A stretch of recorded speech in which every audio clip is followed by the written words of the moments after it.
melodically, this is an extremely memorable melodic line.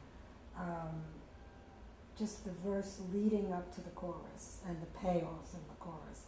When you did this, did you know it? I mean, was there like a eureka moment where you looked at each other and said, wow, this sounds really great, or You know, we nailed this, or? You know, there are a couple parts of the song. The intro, I remember I spent, I remember writing it out in Bridgehampton. We have a little room where I play guitar back there. And, you know, ultimately it was much more orchestration, but it was written on guitar. I don't think it was until we heard Joe Lynn. We had the words, I had the sentiment, everybody liked it, but I don't think it was until Joe Lynn got up there and just kind of banged it out there. It was like, wow, this is, you know, this is pretty cool. I think that was sort of the eureka moment. I think musically, the song is a very, very strong a bridge.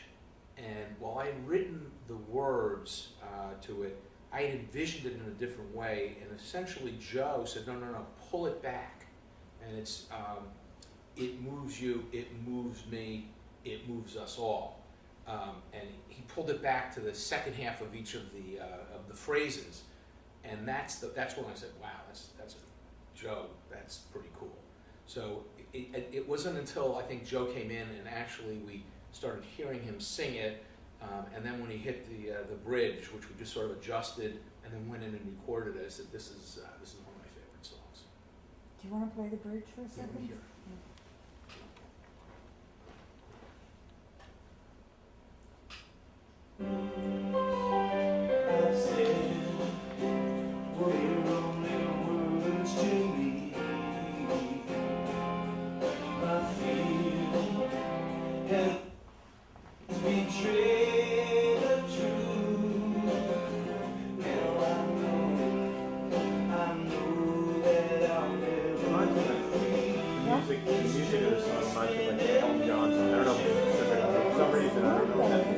No, it's great, yeah.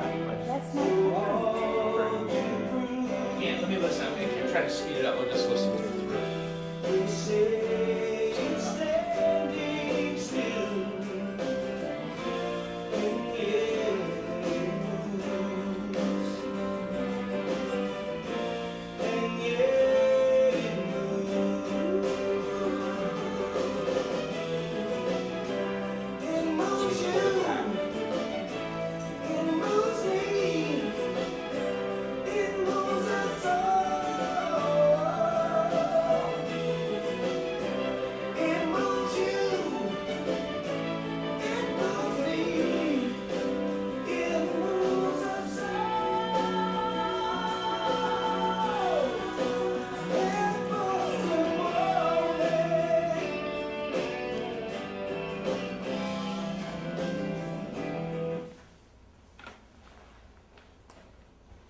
So how was the bridge originally in your mind before he did that? Well, the lyrics were the lyrics, but it was really going to come in at the front end of each of the phrases as opposed to the back end. And so Joe, by pulling it back, is really what gave it that dynamic tension and Building up to it. yeah, leading up to it. So it was, you know, the lyrics were always there.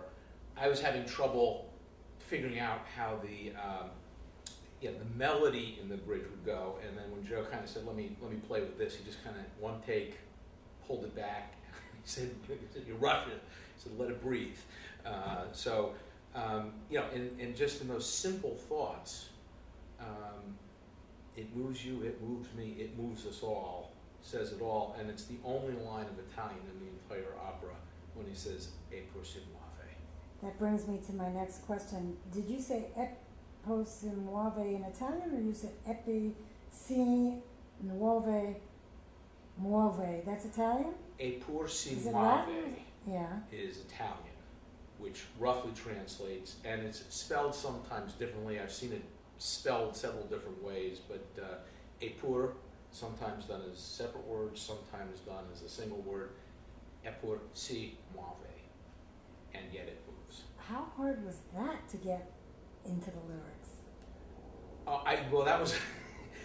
Well, let's put it this way: it had to be in the lyrics, And I kind of had, there was a little bit, it reminds me, two things I knew I wanted to go with, several different, throughout the different songs.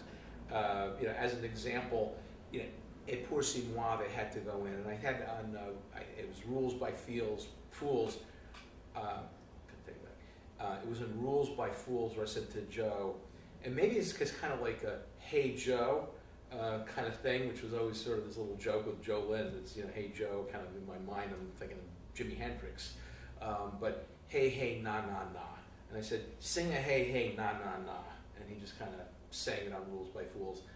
And this one just kind of, we knew it should come in at the end of the chorus, and Joe just sang it, and we got it, and moved on to the next song. Was this the only song that directly employed verbatim, assuming he said it, or perhaps he thought it, that kind of spoken thing from Galileo? Well, it's the only one in Italian, but not every song, but many of the songs have that same, for example, that same powerful, what I'll call, title of a chapter type of quote.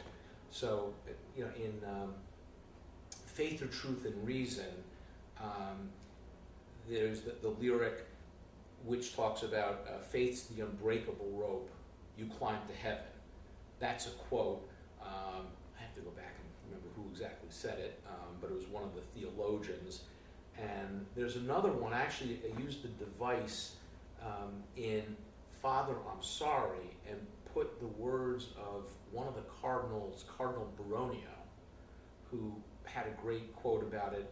It's what Galileo was interested in was how the heavens moved. And the great quote was the Cardinal Baronio saying, it's not how heaven moves, it's how we get to heaven. And religion was about how we get to heaven. It's not how heaven moves. And we have in Father, I'm Sorry, his daughter is using the quote. Just was kind of an interesting way of tying it in, but she says, don't, I'm trying to remember the quote.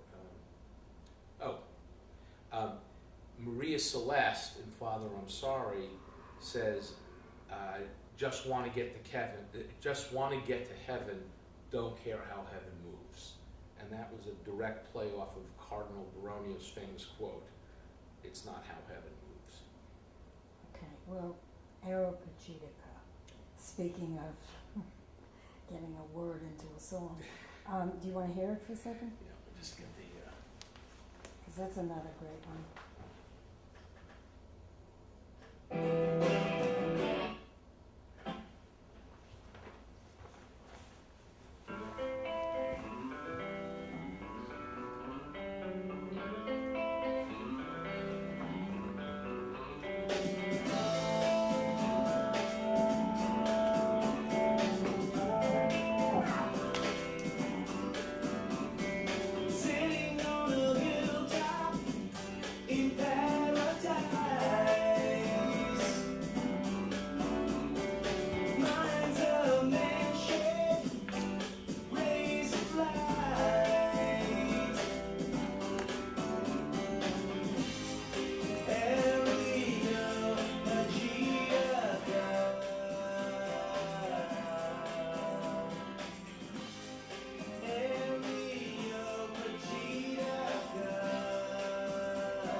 stay? Yeah, with it's you? got, yeah, I'm just trying to, Well, let's keep it going. yeah, let's listen to this one all the way through, because I Also, what was the other one you said you liked? On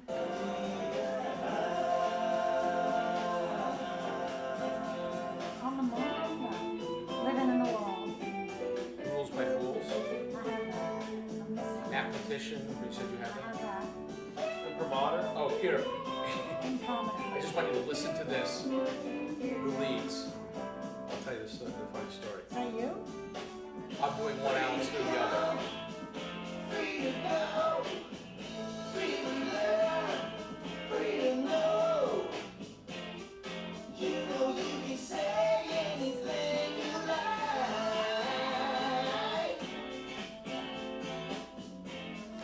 Just listen to the Alex.